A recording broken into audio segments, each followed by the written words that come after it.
looking to the future, call it 1 to 5 years. So there are a few different components of this, but one, are there any generic game trends that you anticipate going forward that you haven't already called out? We called out mobile at the beginning, continuing to grow. I think that's a very, very safe assumption. But the other thing is, how do you anticipate Web3 games and access to crypto evolving as well? And how does that interface with the Web3 game ecosystem overall? Yeah, so I'll take a bold take because you said mobile is a safe one. So I feel that in PC, till date, Valorant is the biggest one in terms of users or shooter-based games. But I feel that in India, a game like SimCity or something more towards the casual side on PC will have a big breakthrough if it is something like Age of Empires because it had an element of India. So if there is a PC game which is more towards the casual building sector and it is based on the lore of India, that will definitely be an hit. That is one thing. And also another part is that over the time, we'll see games which are non-shooter getting more users in India. One of the examples is Roblox. Roblox had 50% rise in their user base in India in just last 1 year. So more games which are non-shooter based or towards the casual side and not completely casual are also at a rapid growth in India. Now I'll come to the Web3 end. One thing I told you about is that elections and after that a government which is not pro-crypto is coming back. So I don't have very bright future in terms of crypto on-ramp, off-ramp until and unless there is a global consensus on rules and regulations for crypto. On-ramp and off-ramp, there are a lot of companies which are working on getting off-ramp and on-ramp in India, making it smoother and faster. So there will definitely be some developments in that sector. Now, as the market is booming, I have already started a lot of people talking about crypto in India and talking about normal investors. And it won't take time for people who are my age or who are gamers to learn again about crypto from the influencers on YouTube, on Instagram, and that will automatically generate the curiosity. And if the timing is gotten into right and marketing is done for Web3 games where the play-to-earn mechanism is brought in, because crypto technically for Indians is a way to make quick money. So if a good marketing campaign is hit where it talks about people making crores, in Indian terms, crores would be maybe like $100K or $500K. It's a very big amount in India.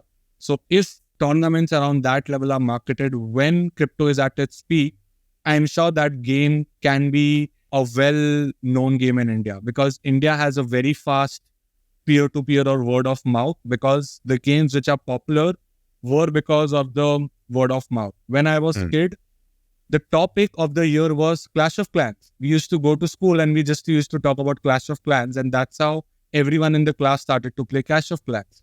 Same for PUBG, same for Free Fire, same for Roblox, same for Fortnite. So that's how the games which are big in India have made it to the top. And with play-to-earn coming into scene, it is expanding esports, which is the trending topic in India. So that could be a big opportunity for a Web3 game. Because if you guys know about Matrix, they are heavily into esports. They are currently still not in global launch. But I guess that game has a very good chance of tapping into Indian market on millions of users because they are shooter. They are going to get into esports, which is the hot topic. And market is also booming in terms of curiosity will go at its peak. Then greed will also go at its peak. So that's what I feel. Got it. So, Spidey, thanks so much for joining us today and sharing a lot of these insights. As I mentioned, our team considers India a very important market for launches that we do, but we're not there. We're not in the trenches like you are. So it's really cool to have your perspective, especially across gaming segments. We touched on console, we touched on PC, mobile, esports, Web3, across the board. So maybe as a final thought experiment, you're a young entrepreneur. If you were to build a gaming company focused on the India market today, what would that look like? I know it's a weird question, but are you thinking mobile? Are you thinking Web 2.5? Are you thinking leaning heavily into content creators? This is where my head goes initially. What do you think?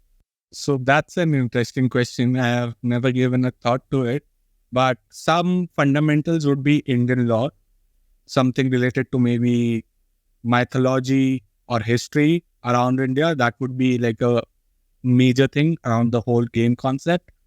Then the other one would be play to earn model, some way which is feasible and in the long term works, or competitive angle to it. Then third, as I said, that I feel that shooter games will get less and less with time, like in terms of rapid growth. So somewhere around a story-based mythological Indian game. Those are the three elements. There are no big famous story mobile games already there. So story-based mobile Indian mythology and maybe some angle towards the play to earn. And I'm not sure about Web 2.5, Web 3 or Web 2 because I don't know the technological side as such. But the three fundamentals would be mythology, then story-based, and another one is play to earn. Got it. So for anyone who stuck around to the end of the podcast, there is your free multi-billion-dollar business idea that you get as a reward for sticking around. Well, thank you so much for joining us. A lot of really interesting insight. I think I learned a lot about the Indian market, especially as someone who's on the ground there and able to articulate a lot of the trends that I wouldn't have known about otherwise. Yes.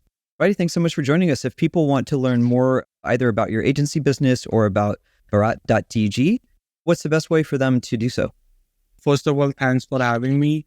It was a first podcast, so I hope that it was a good one for listeners too.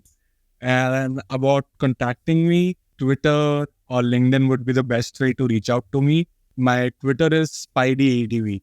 So Spidey and ADV attached to it.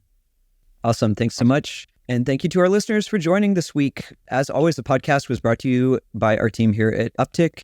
Here at Upptic, we build software and do the work for games growth marketing across all types of gaming and across the globe. So if you're building any type of game, be it a PC game, a mobile game, a Web3 game, and you're interested in sustainable, profitable growth across the globe with a really badass team, we're your folks. And we always love meeting developers, regardless of what stage you're at. We work with some of the biggest games in the world, and we also work with first-time game developers. We just care that you're making cool stuff. So if you're a builder in gaming and you need help on marketing and growth, feel free to either reach out to Spidey. We highly recommend him.